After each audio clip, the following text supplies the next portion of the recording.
ನಾನೀಗ ಮೈಸೂರಿನ ಹೆಬ್ಬಾಳು ಕೈಗಾರಿಕಾ ಪ್ರದೇಶದಲ್ಲಿರುವಂತಹ ಜುಪಿಟರ್ ಪಟಾಕಿ ಅಂಗಡಿಯಲ್ಲಿದ್ದೇನೆ. ನೀವು ನೋಡ್ತಾ ಇರ್ಬೋದು, ವೆರೈಟಿ ಪಟಾಕಿಯನ್ನು ಇಲ್ಲಿ ಕಾಣ್ಬೋದಾಗಿದೆ. ಯಾಕಂದರೆ ಸಾಕಷ್ಟು ಅಂದರೆ ಕಲರ್ಫುಲ್ ಆಗಿರಬೇಕು ಅನ್ನೋ ಉದ್ದೇಶವನ್ನು ಹೊಂದಿದ್ದಾರೆ.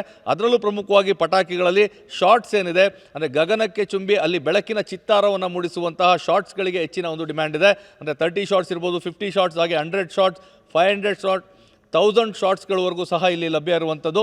ವರ್ಷದ 365 ದಿನಗಳ ಕಾಲ ಈ ಜುಪಿಟರ್ ಶಾಪ್ನಲ್ಲಿ ಪಟಾಕಿಗಳು ಸಿಗುತ್ತೆ. ಅದು ವೆರೈಟಿ ಆದಂತಹ ಪಟಾಕಿಗಳು. ಅದರಲ್ಲೂ ಪ್ರಮುಖವಾಗಿ ಹೊಸ ವರ್ಷಕ್ಕೆ ಬೇಕಾದಂಥ ಅಂದರೆ ಹೊಸ ವರ್ಷದಲ್ಲಿ ಶಬ್ದರಹಿತವಾದಂತಹ ಆಗಸದಲ್ಲಿ ಬೆಳಕಿನ ಚಿತ್ತಾರ ಮೂಡಿಸುವಂತಹ ಪಟಾಕಿಗಳನ್ನೇ ಹೊಸ ವರ್ಷಕ್ಕಾಗಿ ತರಿಸಿರುವಂಥದ್ದು.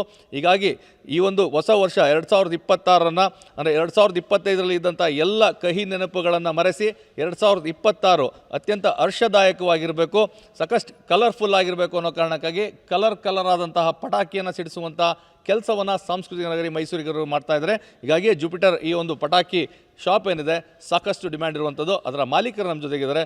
ಸಾಮಾನ್ಯವಾಗಿ ದೀಪಾವಳಿ ಏನಿದೆ, ದೀಪಾವಳಿಯಲ್ಲಿ ಪಟಾಕಿಯನ್ನು ಸಿಡಿಸುವಂತಾಗ್ತದೆ. ಅದರ ಜೊತೆಗೆ ಇವಾಗ ಹೊಸ ವರ್ಷಕ್ಕೆ ಯಾವ ರೀತಿ ಇದೆ ವ್ಯಾಪಾರ ಅಂತ? ನಮ್ಮ ಅಂಗಡಿಲೂ ಅಷ್ಟೇ ಪ್ರತಿ ವರ್ಷವೂ ಒಂದು ವಾರದಿಂದನೇ ಎಲ್ಲ ಹೋಟೆಲ್ಸ್ ಅವರು ಮತ್ತು ಅಕ್ಕಪಕ್ಕ ಊರಿನವರು ಎಲ್ಲರೂ ಒಂದು ವಾರದಿಂದನೇ ಸಜ್ಜಾಗ್ತಿರ್ತಾರೆ.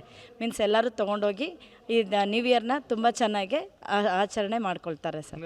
ದೀಪಾವಳಿಯಲ್ಲಿ ಬೇರೆ ಪಟಾಕಿಗಳಿಗೆ ಡಿಮ್ಯಾಂಡ್ ಇರುತ್ತೆ, ಆದರೆ ನ್ಯೂ ಇಯರಲ್ಲಿ ಯಾವ ಪಟಾಕಿಗೆ ಹೆಚ್ಚು ಡಿಮ್ಯಾಂಡ್ ಇರುತ್ತೆ ಸರ್? ನ್ಯೂ ಇಯರ್ಗೆ ಎಲ್ಲನೂ ಶಾರ್ಟ್ಸೇ ಸರ್. ಎಲ್ಲ ಆಕಾಶದಲ್ಲಿ ಚುಮ್ಸೋದೇನೆ, ಆಕಾಶದಲ್ಲಿ ತಾರೆ ಎಲ್ಲ ಚಲುವಿನ ಚಿತ್ತಾರ ಥರ ಪೂರ್ತಿ ಎಲ್ಲ ಕಲರ್ಫುಲ್ಲಾಗಿ ಮೂಡೋಂಥ ಪಟಾಕಿಗಳನ್ನೇ ಇದು ಮಾಡ್ತಾರೆ ಸರ್ ಎಲ್ಲರೂ. ಸರ್ 30 ಶಾರ್ಟ್ಸಿಂದ ಹಿಡಿದು ನಿಮಗೆ 1000 ಶಾರ್ಟ್ಸ್ವರೆಗೂ ಸಿಕ್ಕತ್ತೆ.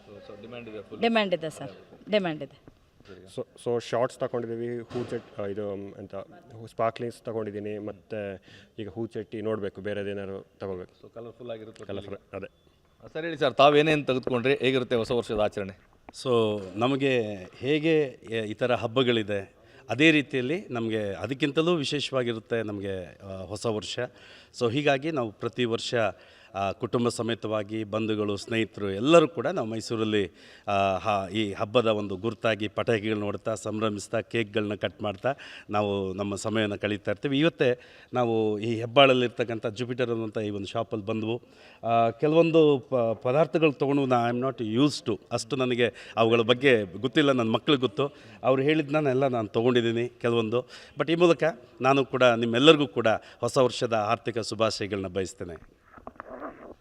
ಇದು ಸಾಂಸ್ಕೃತಿಕ ನಗರಿ ಮೈಸೂರಿನ ಜನರ ಮಾತು. ದೀಪಾವಳಿ ಮಾತನಾಡುವ ಜೊತೆ ರಾಮ್, TV9 ಮೈಸೂರು.